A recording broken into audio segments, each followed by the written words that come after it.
بسم الله الرحمن الرحيم.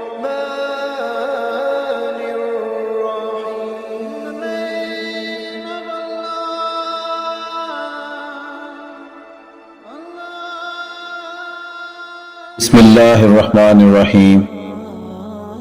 شروع اللہ کے نام سے جو بڑا مہربان اور نہایت رحم والا ہے.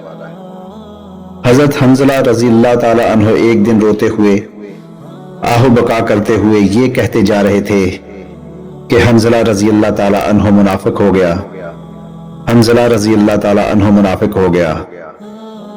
سیدنا صدیق اکبر رضی اللہ تعالی عنہ راستے میں مل گئے. پوچھا کیا بات ہے؟ انہوں نے اپنا ماجرا سنا دیا. سیدنا صدیق اکبر رضی اللہ تعالی عنہ نے حوصلہ افزائی کے لیے جواب دیا کہ ایسا معاملہ تو میرے ساتھ بھی ہے.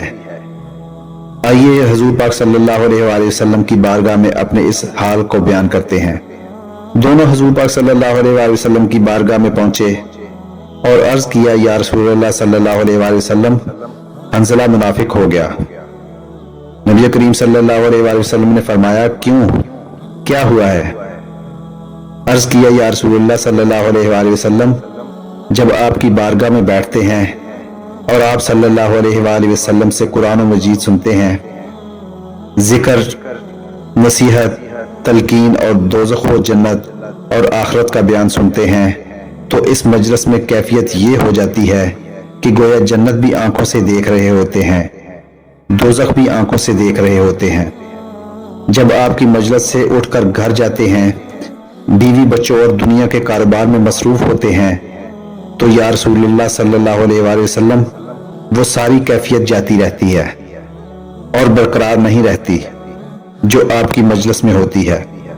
نبی کریم صلی اللہ علیہ وآلہ وسلم نے فرمایا حنظلہ تو منافق نہیں ہوا، بلکہ مسلمان کی کیفیت ایسے ہی ہوتی ہے، کبھی ایسے کبھی ایسے، ادھر ڈوبے ادھر نکلے، ادھر ڈوبے ادھر نکلے.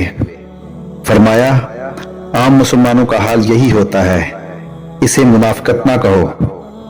حنظلہ رضی اللہ تعالی عنہ، اگر یہ کیفیت تمہارا حال بن جائے، باہر جا کر بھی یہی کیفیت برقرار رہے، تو اللہ کی عزت کی قسم پھر تمہارا حال یہ ہو کہ تم گلیوں، کوچوں اور بازاروں میں چلو اور دائیں بائیں قطار در قطار فرشتے تمہارے دیدار اور تم سے مصافحہ کے لیے راستے میں کھڑے ہو جائیں.